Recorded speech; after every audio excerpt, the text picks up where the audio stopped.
Sa 2025, makita natin yung katapatan ng Panginoon sa atin na binless tayo ng Panginoon. Um, sa 2025, magiging 2 years na yung ating youth service. No, bagamat ay yung mga kabataan, lalo na yung mga youth, ay nagdadaan sa mga phases ng kanilang buhay, hindi sila nawawala sa ating mga prayers. No, di man natin sila physical na nakikita, pero higit sa lahat, ang Panginoon nakakakita sa kanila. There may be empty seats sa ating churches sa mga kabataan, no.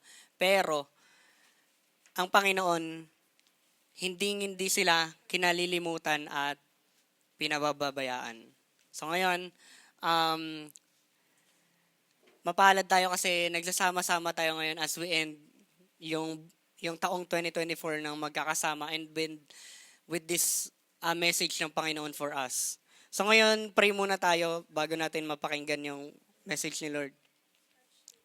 Panginoon, maraming salamat po sa buong taon na kami po'y ginabayan at sinustentuhan po ninyo. Only by your grace. Thank you, Father God, dahil hindi nyo po kami pinabayaan, Lord God, sa buong taon na ito. Marami po kami mensahe na narinig na nanggaling po sa inyo. Salamat po sa pagkilos ninyo sa aming pong mga buhay. We pray, Lord God, sa mga kabataan ng simbahang ito. Patuloy po silang bibigyan ng inyo pong pagkilos, Lord. Bigyan niyo po sila, Panginoon, ng pagpapala still, Panginoon, ng inyong mapagpalang kamay. Na patuloy niyo po silang abutin, Panginoon, sa kanila pong mga buhay, ano man ang pinagkakabalan, pinagkakabisihan nila. I pray, Lord God, na makita ka po nila even sa mga bagay dito sa mundo. I pray, Lord God, na i-reveal niyo po yung inyong mga sarili na nangungusap ka pa rin sa kanila kahit sila po hindi na po nakakadalo. Pero Panginoon, kami po'y nagtitiwala, Panginoon, that there will be a time na sila po'y ibabalik niyo po rito, Panginoon, according to your will, according to your purpose and plan, Panginoon, and we submit to it. But right now, Panginoon, kami po'y makakapakinig ng inyo pong salita. Salamat po sa inyo pong mensahe. I pray, Lord God, na ikaw po ang mapapurihan, maitaas sa amin pong mga buhay. Let this message, Panginoon, ay maging reminders about isa sa amin at yung mga puso namin ay matutong tumanggap, Panginoon, sa inyo pong mga salita, sa inyo pong pagkilos at kalooban. Gamitin niyo lang po ako, Panginoon, bilang mensahero po ninyo upang may deliver ang inyo pong salita sa mga kabataang ito. Help us to understand your word by the help of the Holy Spirit, Panginoon, sa aming pong mga buhay. Sa iyo po lahat ng kapurihan, pasasalamat, pagsamba sa pangalan niyo po, Panginoon Jesus. Amen. Amen. Okay. Okay, so ngayon, ano muna tayo? Nung nakaraang linggo, ang title natin is Knock Knock, Who's There? It's Lord Jesus. Yung mga preaching na iyon, no, ano talaga yun eh. In reality, matagal ko na silang na-preach. Matagal na silang na-preach na nababalik, pinapabalik ng Panginoon. Kasi nung mga panahon na yun, nawalan tayo ng projector for the meantime. Kaya yung preaching noon, complete words, di ba? Pero ngayon na gustong ipabalik sa atin to ng Panginoon, no? And syempre, hindi naman natin dinidiminish or binababa na porque word by word yon na preach earlier this year, I believe, earlier this year yon. Ay, hindi. Sakto. December din yon. December 2023 din yun na-preach, hindi pala earlier ng 2024. Na itong mensahe na maririnig natin is, may kasamang visual. Kasi, ako kasi, visual learner ako. Mas madali akong nakakagets ng mga bagay-bagay kapag nakikita ko visually. Diba? May mga tao naman na opposite ng visual learner, diba? Kahit verbal lang kanilang naunawaan at mas prepare nila yung ganong bagay. So anyway, ito yung mensahe ng Lord for us. Obedience unlocks understanding. Basahin nga natin, 1, 2, 3, go. Sa Tagalog, ang pagsunod ay nagpapabukas ng pagkakaunawa. Di ba? Pagka ikaw ay sumunod, doon mo mauunawaan. Okay? Kasi ito nakaka-relate ba tayo sa meme na ito na ipa-flash ko? When your friend told you something for the third time, but still don't get it. Diba? Like, hindi mo naman sinasadya na ha ka ng ha. Like, yung kaibigan mo, nagkukwento sa'yo, for the first time, sinabi mo, ha. Hindi ko marinig. Diba? Hindi mo marinig or hindi mo naintindihan. So, sinabi mo, ha? And then for the second time, sinabi ulit ng kaibigan mo, yung kanyang sinabi. And then, hindi mo pa rin naunawaan, ha? And then for the third time, hindi mo pa rin naunawaan na hindi mo alam, baka there's something wrong in you na baka kailangan mo lang mag-cotton buds or baka kailangan mo nang magpatingin sa mga doktor kung ano nang mali. Pero kidding aside, no? Ito kasi yan. Minsan pagka may hindi tayo maunawaan na mga bagay, kailangan muna tayong merong gawin bago natin maunawaan yung isang bagay. Kasi ito po, although naninirahan po tayo sa modern era natin, na yung understanding bilis na lang natin makakamtan. Search mo lang sa Google yung gusto mong maunawaan, eto na yon. Pumunta ka lang sa AI, ilalatag niya na sa'yo, i-explain niya na sa'yo isang bagay. You already understood something that easier. Pero, mga kapatid, ang buhay Kristiyano, hindi Google or hindi AI. Na makikita natin, ang buhay Kristiyano, it takes obedience for us to understand what the Lord is saying. Sometimes, pinapaunawa sa iyo ng Panginoon na kailangan mong gumalaw. Na hindi pwedeng nakatenga ka lang dyan at maghihintay ka ng revelation na nanggagaling sa Panginoon. Kasi there will come a time, nakikilos ka at susunod ka sa kanyang kalooban and then understanding will follow. Amen? Amen. So yon, i-recap lang natin to. Very, very fast na recap. Okay? Ano ba yung nangyari sa Book of Acts? Pinakaunang chapter. Okay? Kasi yung topic natin ngayon, Acts 10. Okay? Hindi naman natin maintindihan pagka nag-jump tayo agad ng Acts 10. So ano ba nangyari sa Acts 1 to 6? Ito na yung pinaka-summary. Na-establish daw yung unang church. 'Di ba? Sabi ni Lord kay Pedro, Simon, ang pangalan mo na yung magiging Pedro, which means rock, and on this rock I will build my church. And then ginamit si Pedro sa Book of Acts, chapter 1, no, nagsama-sama sila doon sa upper room, and then bumaba yung Holy Spirit sa kanila. So dahil meron na silang Holy Spirit sa mga buhay nila, nag-speaking in tongues sila, nag-preach sila ng gospel inside of Jerusalem. And after that, makikita natin na sa chapter 2, ito yung pinaka-focus ng 1 to 6.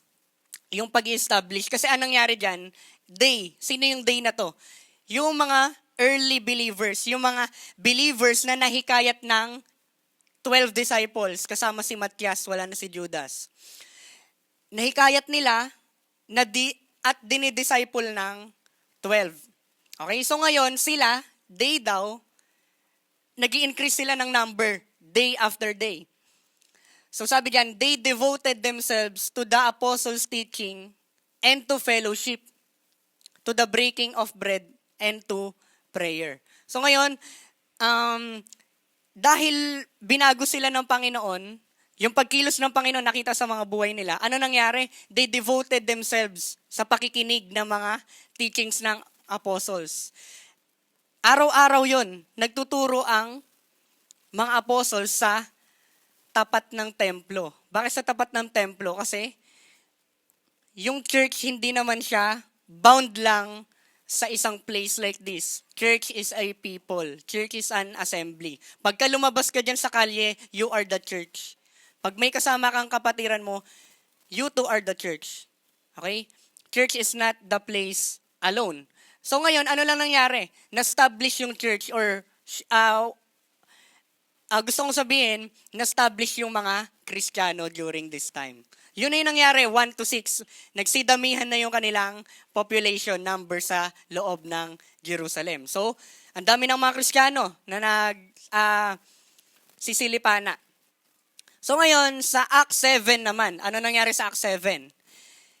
May nagngangalang Stephen. Okay? Sa Tagalog, ang Tagalog ng Stephen ay Esteban. So ngayon si Stephen ay dinescribe siya ng chapter 7 na talagang man of God siya. Okay? Na sobrang eager niya na mas makilala pa ang Panginoong Hesus sa kanyang buhay. Okay? And then lumalago siya sa knowledge, lumalago siya sa kanyang faith, at dumating yung time na nirebuke ni Stephen yung mga Pariseyo. At hindi lang Pariseyo, nirebuke ni Stephen yung mga Hudyo during this time. Ano yung nirebuke niya? Napakahaba niya kung babasahin natin yung 7 na nilatag ni Stephen mula sa covenant nila kay Abraham. Yung promise ni Lord, yung partnership ni Lord kay Abraham. At sa Israel, time ni Moses, at nagdaan yung mga judges, nagdaan yung mga kings, at nagpadala si Lord ng mga prophets pero hindi sila nakinig. Time to time, pag may pinapadala si Lord na messenger niya, pinapatay ng mga tao. And sinabi ni Stephen, ganoon din ang ginawa ninyo sa nagngangalang Panginoong Hesus. He was sent by God, but look at what you did. Pinatay nyo rin siya on the cross. Galing siya sa Panginoon. So ganun yung nilalaman ng rebuke ni Stephen. So ano nangyari? May isang tao doon na nagngangalang Saul. Okay, si Saul, siya yung naghikayat sa mga taong nakakarinig kay Stephen na, Stephen, alam nyo ba yung pinapasimulan ninyong Christianity, lapastangan yan sa Diyos nating si Lord Yahweh. Meron lang iisang Diyos, pero bakit meron kayong samahan na binubuo na ang Diyos ninyo, si Lord Jesus? Hindi nila matanggap during this time na ang Panginoong Hesus is God. So ano nangyari? Binato nila si Stephen hanggang sa mamatay. Imagine niyo yun. Babatuhin ka ng mga bato hanggang sa mamatay ka. Kasi yun yung sinabi sa law nila, sa Jewish law nila, na kapag kami nagbablasphemy or naglalapastangan sa ngalan ng Panginoon, babatuhin natin yan hanggang sa mamatay. So yun, Stephen, okay, binabato na siya during this time. But Stephen, full of the Holy Spirit, looked up to heaven and saw the glory of God. And Lord Jesus standing at the right hand of God. Look, he said, I see heaven open and the Son of Man standing at the right hand of God. So yun yung nangyari. Okay? Gusto ko lang tong i-add kasi talaga matagal na tong nalaman ko from a commentary, hindi ko na maalala kung saan yun. Eto, nakita daw ni Stephen na nakatayo ang Panginoong Hesus sa right hand ng Panginoon. Sa Bible, lagi natin makikita, dinedescribe si Lord Jesus sa New Testament na nakaupo, seated at the right hand of God. Pero this time, ito lang yung pagkakataon na nakita natin bakit siya nakatayo. Nakatayo si Lord Jesus Christ. Sabi nung komentary na yun na aking nabasa, humahanga si Lord, standing ovation sa rebuke na ginawa ni Stephen for the whole nation of Israel. Na gusto niyang ipamulat yung mga mata at yung puso nilang bato sa katotohanan patungkol sa ating Panginoong Hesus. So na-please si Lord Jesus sa ginawa ni Stephen na siya rin yung kauna-unang martir Ano ba ibig sabihin ng martir? Mamamatay ka sa iyong pinaninindigan at pinaniniwalaan. So siya yung pinakaunang Kristiyanong namatay. Lagi niyo yung tatandaan yan. Baka may makasalubong kayo dyan, nagba-Bible trivia, may 1K na kayo pag nasagot nyo to. Sino ang unang Kristiyanong namatay? Si Stephen. Si Esteban sa Tagalog. Okay? So yun yung nangyari. Dahil dito, guys, okay? Hindi kasi maggalaw ng mga Pariseyo yung movement na ito, yung Christianity na umuusbong, hindi nila magalaw. Pero nung nagkaroon ng pagdadanak ng dugo, dahil merong nang namatay, nasundan ito. Lumakas na yung puwersa ng council ng mga Hudyo, ng mga high priest. So ngayon, ayun na, sa Acts 8, no, followed by martyrdom, or yung pagkamatay na ni Stephen, many believers scatters outside Jerusalem. So yun kasi yung nangyari. Kasi sobrang dami na ng mga believers sa Jerusalem, inalaw ni Lord na mamatay si Stephen para magkaroon ng fear. Talaga legit, nagkaroon sila ng fear na baka mamatay sila. 'Di ba? Kasi kung meron ng isang namatay, of course, pwede rin nila tayong patayin. So nag-scatter sila outside ng Jerusalem.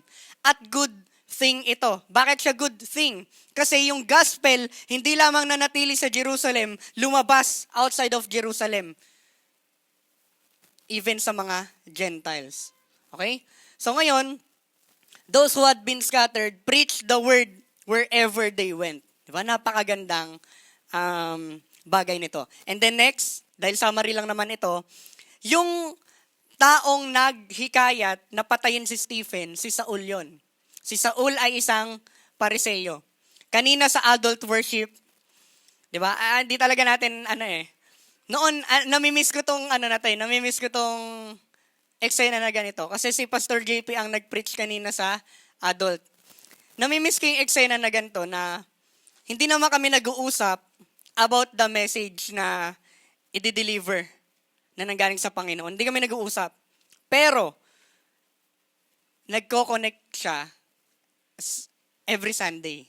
Namiss ko siya kasi, yun nga, since May, ako na rin yung nag-preach ng adult. So, adult youth. Pero ngayon, nakakatuwa lang kasi si Saul din. And later on, naging Pablo yung topic kanina sa adult. So, ngayon si Saul, na-convert siya. Kasi si Saul ay isang persecutor or murderer. Sabihin nga natin, murderer. Mamamatay tao si Saul. Kasi dahil napaka-zealous niya. Ano ibig sabihin ng zealous? Nag-aalab yung passion niya na mapaglingkuran ang Panginoong Ama, si Lord Yahweh.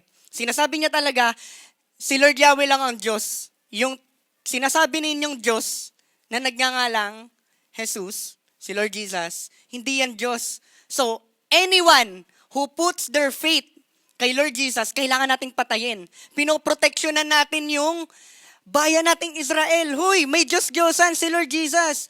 Hindi yan tunay na Diyos. So, kailangan nating patayin lahat ng followers niya para hindi na tayo magkaroon ng pagkahawa. Yun yung ginagawa ni Pablo. Akala ni Saul, tama yung kanyang ginagawa. Pero sinalubong siya ng Panginoon sa Acts chapter 9. On the way na siya sa Damascus, na yung Damascus punong-puno ng mga Kristiyano. Sinalubong siya ng Panginoon, riding on a horse. Binulag siya ni Lord. And sabi niya, Saul, Saul, ako ito, ang Panginoong Hesus na pinipersecute mo. Nabulag siya for 3 days, and then tumuloy sila sa Damascus, bulag na siya. And then nagpadala si Lord ng propeta, si Ananias, at pinag-pray at binaptize ni Ananias si Saul. At dahil doon, eto na yung sabi ni Lord kay Ananias, go, this man, si Saul, is my chosen instrument to proclaim my name to the Gentiles and their kings and to the people of Israel. So ngayon, ibig lang pala sabihin, gagamitin pala ni Lord si Saul para mag-preach siya mga Gentiles. Gentiles tayo bawat isa. Sabi mo sa tabi mo, Gentile ka. Ibig sabihin ng Gentile, foreigner, hindi ka Israelite. Okay? So ngayon, ginamit ni Lord si Saul para ma-reach yung maraming tao. And then, Eto na tayo sa Acts chapter 10. O, nagets na natin, yun lang yung nangyari. 1 to 9. Dito tayo sa Acts 10. Yung title nga natin, di ba? Obedience unlocks understanding. Okay, so ngayon, eto yon. Summary na lang to kasi mahaba siya. Meron daw isang Roman centurion or soldier siya. Okay? Roman siya. Ibig sabihin, Gentile din siya. Hindi siya Israelite. Foreigner siya. Dayuhan siya. So ngayon si Cornelius ay binanggit dito sa chapter 10 na kahit hindi siya Israelite, nagpe-pray siya kay Lord. Kahit hindi talaga siya kabilang sa mga Hudyo, nagpe-pray siya kay Lord, sa ating Panginoon. At ano pa, nagbibigay din daw siya ng mga ari-arian niya, ng mga possession niya sa mga mahihirap. So ngayon, dumating yung angel kay Cornelius. Sabi ng angel, Cornelius, yung pagbibigay mo sa mga poor at yung pagpe-pray mo kay Lord, no?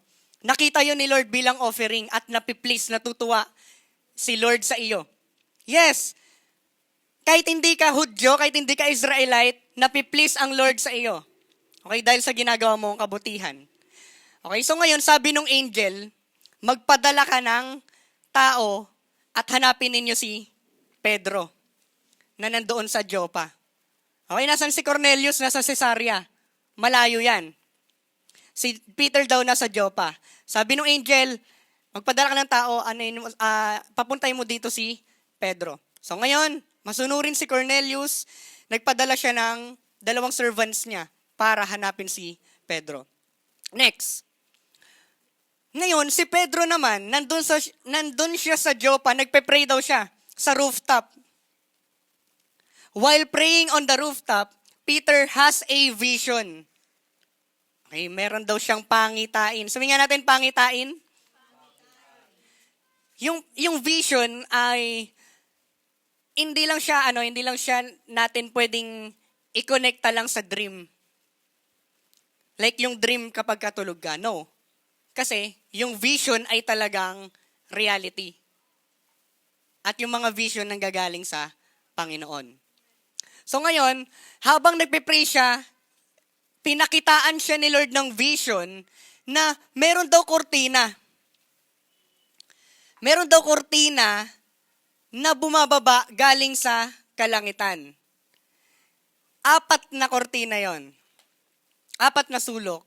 So sabihin natin, for example, si Pedro nasa loob ng kortina and then napapalibutan siya nung napakalaking kortina na yon. Mula sa langit pababa. At ang nangyari, meron doon mga iba't ibang uri ng hayop. May mga gumagapang, may mga lumilipad, may mga lumalangoy. Lahat, all types of animals nando doon. So ngayon, kung babasahin ko pa, maging specific, ito yun, no? Ayun, ito. He saw the sky open and something like a large sheet was let down by its 4 corners.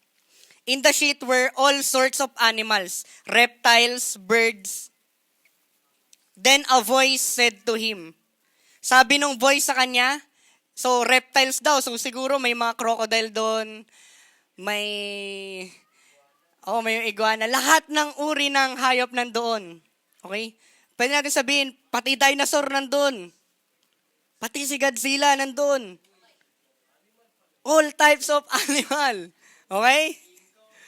Lahat nandoon sila. Ano sabi ng voice? Sabi ng voice, Pedro. Sabi, Pedro, pumatay ka ng isang hayop, katayin mo at kainin mo. Nagulat si Pedro. Lord, sabi agad ni Pedro, Lord, hindi po tama na ako ay kumain ng ceremonially unclean na pagkain. Kasi sabi ng law namin, ng Jewish law namin, yung mga pagkain na to, magpaparumi sa'yo, magkakasala ako kapag kumain ako niyan. Pero sabi ng Panginoon, huwag mong ituturing na marumi, ang nilinis ko na. Ngayon, nawala na yung vision. Later on, lumabas na naman yung vision, umulit na naman. Nandun na naman yung mga hayop.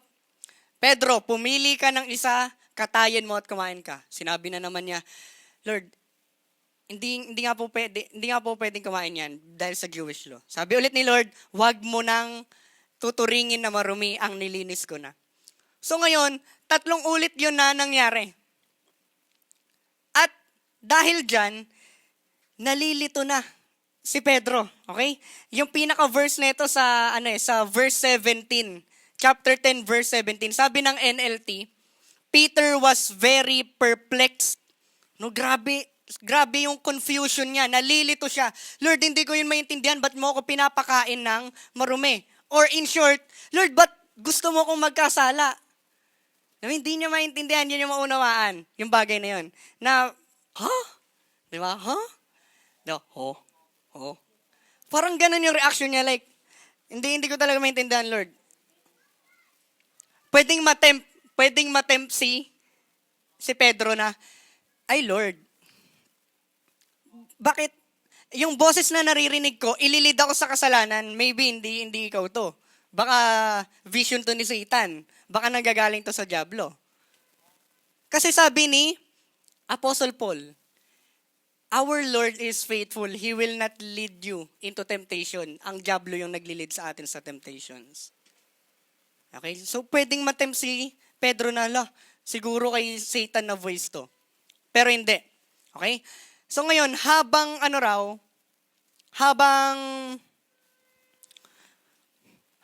si Pedro ay nag-iisip pa rin, no? Litong-lito pa rin siya, bumaba na siya sa rooftop eh. Pagbaba niya sa rooftop, dumating na yung 2 soldier ni Cornelius. Kumatok, sabi, nandiyan ba si Pedro? Nandiyan ba si Pedro?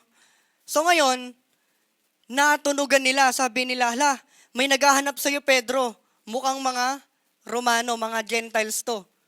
So natakot sila. Kasi may kasama rin si Pedro sa bahay. Pero sabi ng Holy Spirit, nangusap ang Holy Spirit kay Pedro, sabi ng Holy Spirit, 3 men have come looking for you. Get up, go downstairs, and go with them without hesitation. Don't worry, for I have sent them. Okay. So may utos na. Ito yung utos na yon, sinabi ni Lord. May naghahanap sa'yo, pero wag kang matatakot kasi pinadala ko talaga sila. So pagbaba ni Pedro, hello, ako yung hinahanap ninyo, ako si Pedro. Sabi nung mga soldiers, sumama ka sa amin sa Caesarea, kay Cornelius, sa aming amo. So sabi ng Holy Spirit, go without hesitation. Sumama ka ng walang pag-aalinlangan. And Peter obeyed. Okay? So Peter obeyed. So siguro, on their way, kasi ang haba nung paglalakbay nila, it took 2 to 3 days to get to Caesarea from Joppa. Siguro, confused pa rin si Pedro sa vision niya na nakita earlier. Okay? Iniisip niya pa rin yon. Like, yan, Peter seeing the Lord's vision, no? Like, habang tinitingnan niya, hindi to pwede. Hindi pwedeng kay Lord galing to na ililid niya ako sa kasalanan, ganun. Diba? So ngayon, mga kabataan, I don't know every one of you, pero sa lakad po natin sa Panginoon, no? Sa ating faith, sa paglalakad natin in faith sa Panginoon, may mga times na merong clear word si Lord sa kanyang salita na dapat mong gawin. Pero hindi mo magawa kasi hindi mo maintindihan. Maybe the Lord is speaking to you that you need to do something, pero hindi mo pa rin maintindihan why you needed to do that. Isang example na lang. Sabi ni Lord, love your enemies. Enemies nga eh. Ba't mamahalin yung enemies? Diba? Sometimes, you just have to obey for you to understand. Hindi na necessarily na kailangan mo munang maunawaan for you to obey. Hindi. Kasi yung understanding will follow. And even in the process, pinapaunawa niya na sa iyo yung kanyang kalooban sa iyong pagsunod. Kaya ngayon, litong-lito na si Pedro, and then ayun na, na-meet na ni Pedro si Cornelius sa verse 17. So ngayon, ayun si Pedro nagpapander pa rin, nag-iisip pa rin siya sa vision na yon. Napunta na sila sa lugar ni Cornelius. So ngayon, the Holy Spirit tells Peter to go with them without hesitation, and then yon, eto na, si Cornelius, sinama niya yung kanyang buong angkan, yung kanyang pamilya, doon sa kanilang place. When Peter arrives, pagdating ni Pedro doon sa Caesarea, Cornelius bows before him, but Peter tells him to stand, explaining he is just a man. So kala niya kasi some sort of deity or parang Diyos din si Pedro. Niluhuran ni Cornelius, sabi niya, hindi, kagaya mo rin ako, tao lang din ako, servant ng Panginoon. Makikita rin natin tong cross-reference na to sa Revelation. Si Apostle John, nakita niya yung angel, lumuhod siya sa angel. Sabi ng angel, John, servant lang din ako ng Panginoon, huwag kang luluhod sa akin. So ngayon, kung ipapakita natin to sa mundo, kasi talaga makita natin sa society, yung mga tao, lumuluhod sila sa isang bagay na hindi naman nila alam bakit nila niluluhuran yon. Na parang nakagawian, naging tradisyon na lang. Na bakit sinasamba yung mga tao? Bakit sinasamba yung mga santo? Eh kagaya lang din natin silang mga tao. Eh tao lang din naman siya. Di ba? Kaya nga may isang kanta, na classic na kanta. Yung title ng kantang to, Mary, Did You Know? Tuwing Christmas yung kinakanta, Mary, Did You Know? Kasi sabi ng lyrics na yun, Mary, did you know that the child that you will deliver will one day deliver you? Angas ng lyrics, no? Yung dinadala mo, yung dinideliver mo na bata, will one day deliver you. Deliver you from what? From your sins. So ngayon, malaking sampal na kagad to sa mga taong tumitingin kay Mary na holy, na walang kasalanan. Hello? Even Mary needed deliverance because he is a human being. Okay? So yun lang, gusto ko lang yun isingit. Ito kasi, lumuhod kasi. So ngayon, ito na. Shinare na ni Pedro yung revelation ni Lord, yung vision ni Lord kanina. Shinare yun ni Pedro doon sa mga Gentiles. Kasi ito yun guys. Pwede talaga mag-hesitate si Pedro na sumama sa kanila kasi hindi pwedeng makisalamuha ang isang Hudyo sa mga Hentil. At lalong-lalo na, hindi lang simpleng makisalamuha ito. Tutuloy ka sa bahay ng isang Hentil. Ang Hudyo at isang Gentile, they have nothing to do with each other. Okay? Hindi yun siya akma na mangyari. Pero, sabi ng Holy Spirit, go without hesitation. Kaya eto na, pinagko-connect-connecta na niya yung mga dots, no? Kasi he was still perplexed nung nandun na siya kay Cornelius. Yung vision na yon, sabi ni Lord, wag mo nang ituturing na marumi, yung nilinis ko na. Peter might be tempted na, bakit ako pupunta sa mga taong marurumi? But then, the Holy Spirit revealed to Pedro na Lord Jesus Christ also came for the Gentiles. Kaya ngayon, sinasabi na ni Lord kay Pedro, Pedro, huwag mo nang ituturing na marumi, ang nilinis ko na. Kasi ang mga hintil, kalooban ko rin sa kanila na sila'y maligtas.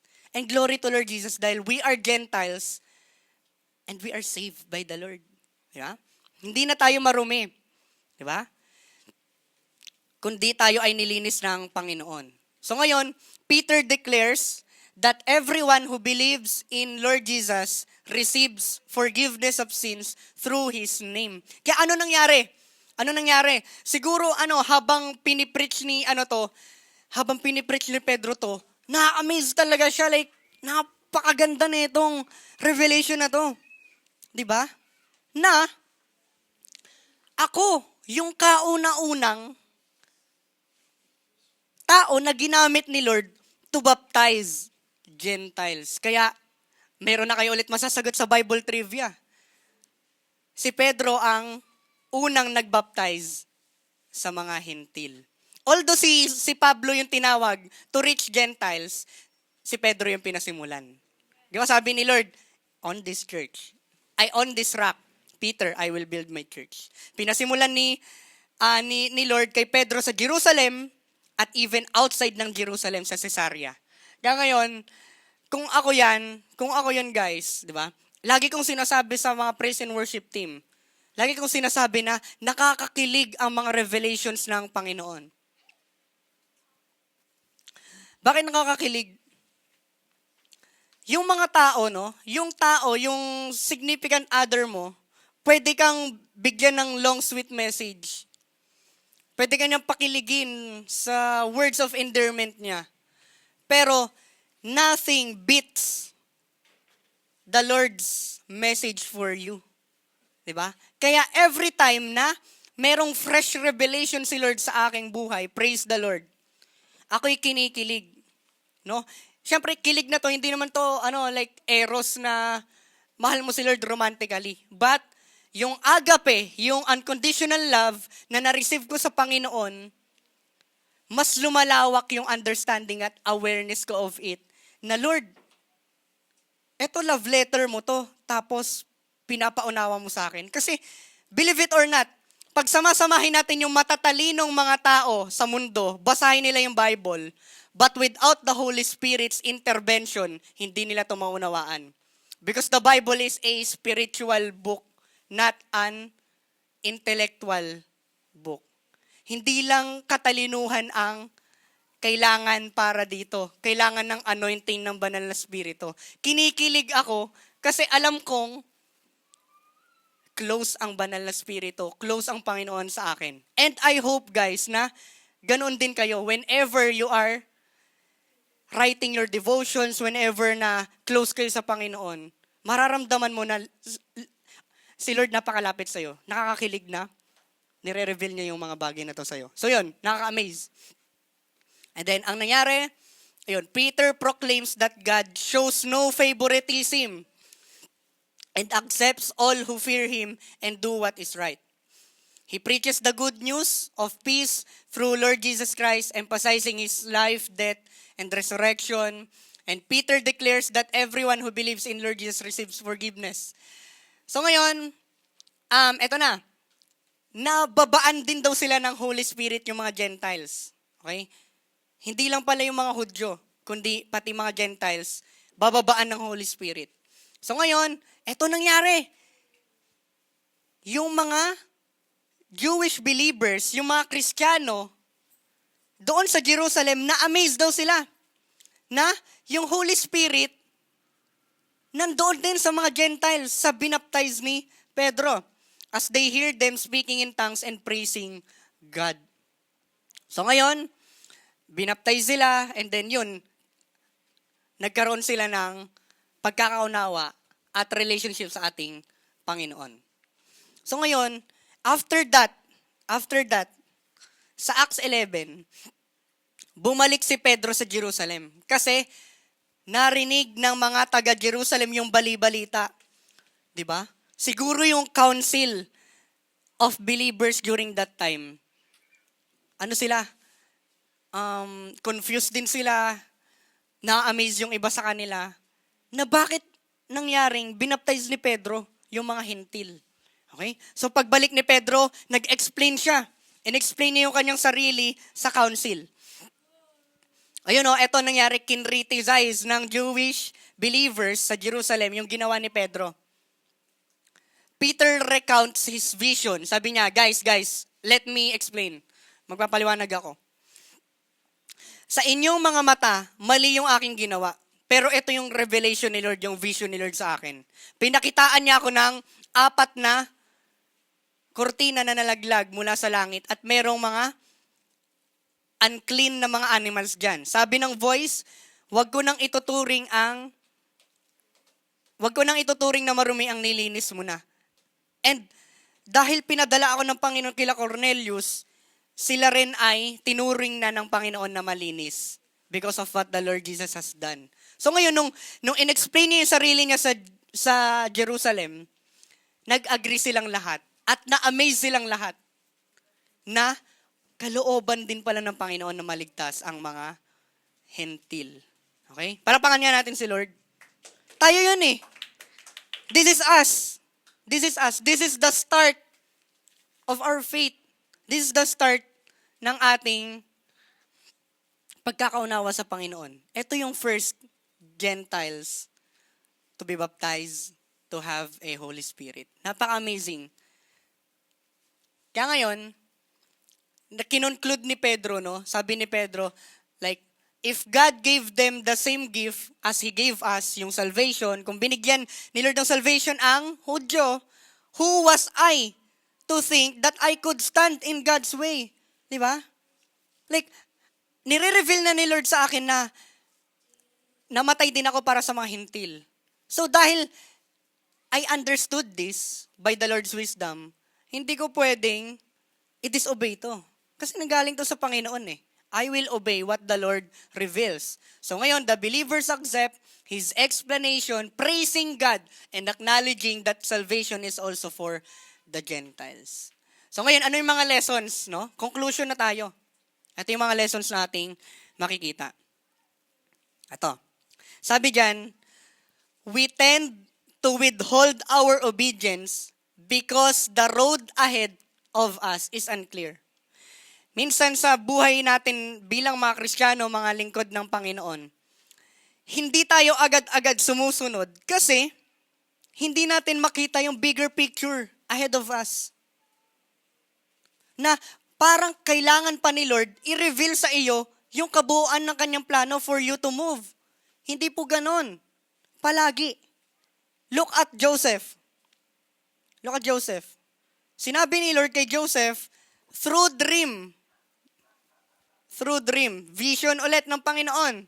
Sabi ni Lord, may pinakita si Lord kay Joseph na meron daw mga palay na lumuhod sa isang palay na yon.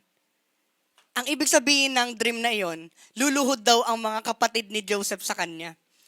Ibig lang sabihin, magkakaroon ng authority si Joseph over his brothers. Ngayon, ang gandang revelation nun. Wow, Lord, magiging mas mataas pala ako sa mga brothers ko. Pero hindi pinakita ng Panginoon yung kabuuan. Kasi, what if pinakita ni Lord yung kabuuan kay Joseph na, sige Joseph, magkakaroon ka ng authority over your brothers, pero wait lang, kailangan mo munang ipagbili sa Ehipto. Kailangan mo munang makulong. Kailangan mo munang lokohin ni Potiphar's wife. Tuloy na kulong ka. At kailangan mo munang magdusa sa kulungan kasi kinalimutan ka ng kaibigan mo. Di ba? Kung ipinaunawa ng Panginoon yung proseso, yung hardship na pagdadaanan ni Joseph bago niya marating yung vision na yon, maybe Joseph will not put his trust on the Lord. Kaya po mga kapatid, mga kabataan, it's not for us to understand. It is for us to obey. Kasi, kung magre-rely lang tayo sa understanding before we obey, ang reality niyan, sa dulo niyan, hindi ka pa rin kikilos. Kasi, papakitaan ka ng Panginoon ng mga bagay na hindi mo ginugusto. Kagaya ni Joseph. Pero, ginawa ni Lord at pinapasabi rin ni Lord sa atin through His words. No? Ano nga sabi ni Lord sa kanyang salita? Take heart, I have overcome the world. And on this life, you will have many tribulations. Sorry, nabaliktad ko, sorry. Sabi ni Lord, in this life, you will have tribulations. Maraming pagsubok kayo mararanasan. But take heart, I have overcome the world. Hindi iniisa-isa ni Lord yung mga pagsubok na mapagdadaanan natin. Pero yung promise niya tiyak, yung vision niya tiyak sa dulo ng tunnel na ito, we will have victory kasama siya. Amen? So ngayon, ano nga yung title? Obedience unlocks understanding. Diba? Babalik. Ayun, making it hard for us to trust the Lord's plan. Kasi ito yun eh. Sabi ni Pablo, yung hope, sabihin nga natin hope, Pag-asa yun pag-asa. Okay.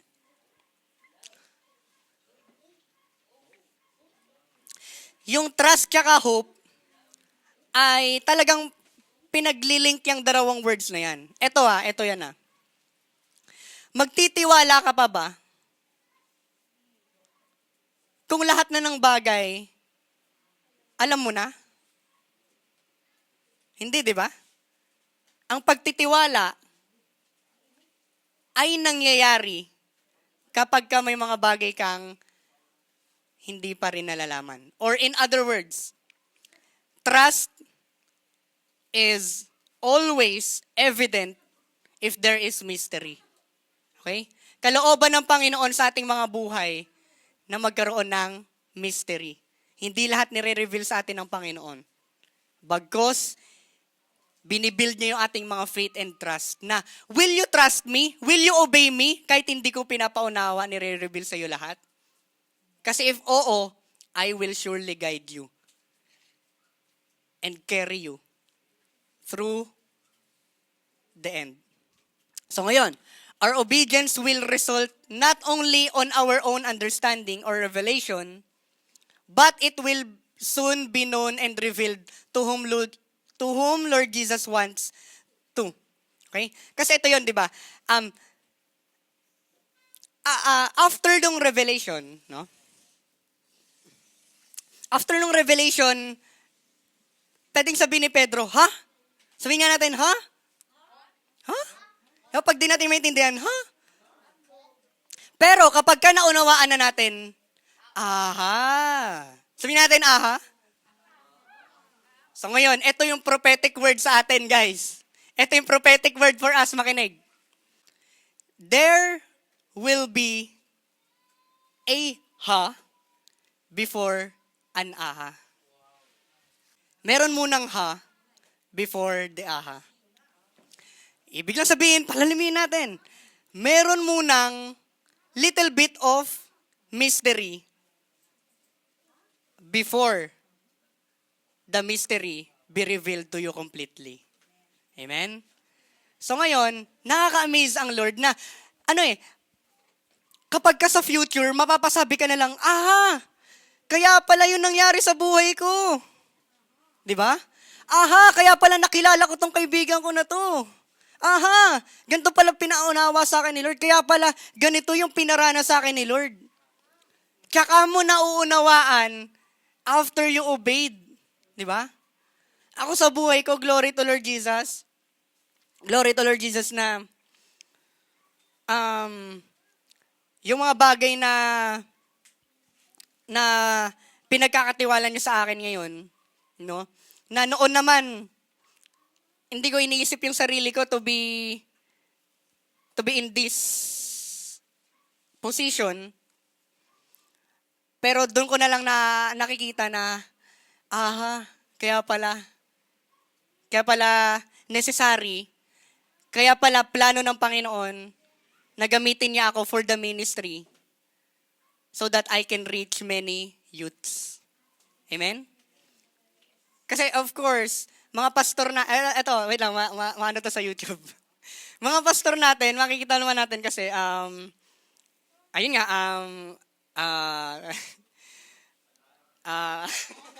di ba sabi, yung mga pastor natin, may mga edad na, no? Tapos yung iba, millennial, no? Pero talagang Gen Z and Generation Alpha needs Lord Jesus. And it's very hard for an elderly to be connected to this young generation. I mean, glory lamang sa lahat sa Panginoong Hesus. Pero yun lang yung gusto ko ipaunawa sa atin bawat isa, guys. Bakit kayo lumipat ng bahay dito? Kaya pala. Kung di kayo lumipat, hindi tayo nagkakilala ngayon. Kung di kayo lumipat dito, hindi nyo naririnig yung word ni Lord sa inyo personally. Bakit ako umattend ngayong araw? Pwede mo matulog. Kasi gustong ipaunawa sa inyo ng Panginoon, handa sumunod ka muna before you understand. Di ba? Bakit kailangan kong magpatuloy sa pag-attend? Kasi pag nagpatuloy ka sa pag-attend, there will come a time na gagamitin ka ng Panginoon sa pag-serve at makaka-reach ka ng mga taong nabe-blessed because of your serving and glorifies the Lord. Amen? So ngayon, our obedience extends the Lord's blessing to other people as well. So last lesson to kasi, na-extend ni Pedro na hindi lang pala sa aming mga Hudyo yung greatest gift, yung salvation, kundi gusto rin ng Panginoon extend sa atin mga Gentiles. Grabe, no? Ang Israel, isang nation lang yan. Pero lahat ng nation, aside sa Israel, we are all Gentiles. Look, no? Look, makita natin sa panahon ngayon, mas nangingibabaw pa ang mga hentil na mga Kristiyano kumpara mo sa mga Hudyo na mga Kristiyano. And praise the Lord for this amazing message. No? Glory to Him alone. Nawa panghawakan natin mga kabataan yung bagay na ito. Okay? Huwag kang magsisik ng understanding. Magsik ka ng will that is coming from the Lord for you to obey. Diba? Lord, ito yung amazing prayer that we can pray eh. Lord, ito po although hindi ko po naintindihan fully, I will trust you that you will carry me through. I will trust you that even though I do not understand right now, but later on, you will reveal. Sabi niyo nga po kay Pedro, nung hinuhugasan ni Lord Jesus yung paa ni Pedro, Lord, hindi po pwede to. Dapat ako yung maghuhugas sa paa mo. Sabi ni Lord, Pedro, hindi mo pa naunawaan ngayon, pero soon, maunawaan mo rin. Amen? So tayo po tayong lahat at mag-pray po tayo. Pick natin mga mata.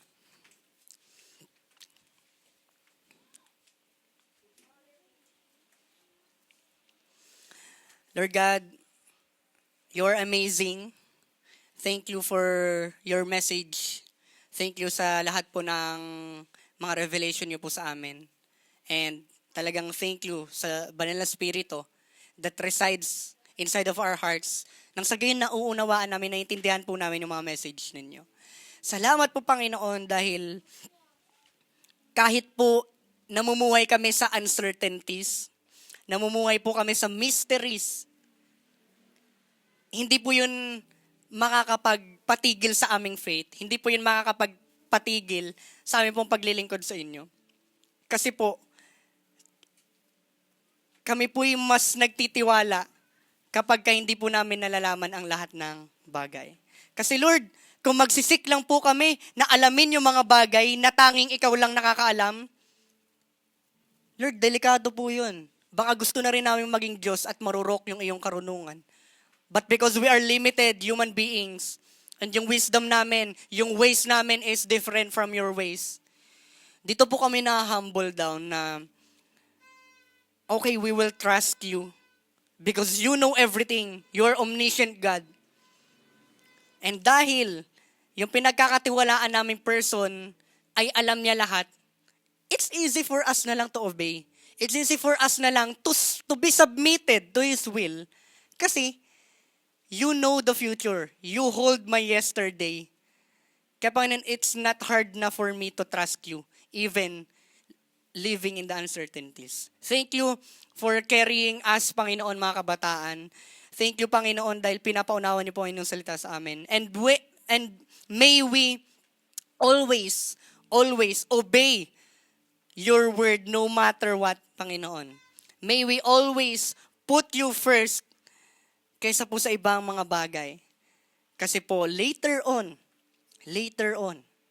na pagka nag-reflect po kami, matutuwa po kami and mag-glorify, mapipraise po namin ang inyong pangalan. Na inalaw nyo pala yung mga bagay on our past to happen.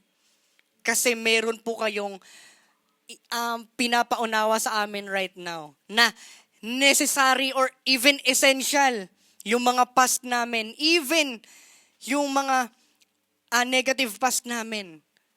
For us to be effective, for us to have a testimony, for us to know how deep your love para po sa amin. Thank you, Panginoon, sa mga experiences na yun na although yung experiences na yun, talagang temptation ng Diablo for us to be destroyed. Pero Lord, thank you dahil sinasamahan niyo pa rin po kami right now at talagang hindi pa po kayo tapos sa amin po mga buhay. Lord God, we pray na maging submissive po kami into your will, not on ourselves. Because as we enter the year of 2025, it's not about ourselves anymore. It's all about the Lord Jesus Christ. It's not about our comfortability, but it is all about the Lord's guidance. Panginoon, sa pagsunod namin sa inyo, talagang rough road ang mapagdadaanan namin. Sabi niyo po yun sa inyong salita, that you will have tribulations. Pero Panginoon, salamat po sa mga rough roads kasi po napapatibay, napapalakas nito yung aming mga faith sa inyo. And you never allowed something na wala pong purpose. You only allow something para po i-reveal yung greater good, your greater purpose and plan for our lives. Kaya po lahat po ng ito, ng aming pong mga ginagawa right now, it is all about your grace, Lord. Ito lamang po ay because of you. Wala po kaming naiambag sa lahat po ng mga bagay na ginawa po ninyo sa amin at mga kabutihan ninyo. Kaya po lahat po ng kapurihan, lahat po ng pasasalamat only belongs to you, our Lord Jesus Christ. So everybody will say, Amen and Amen.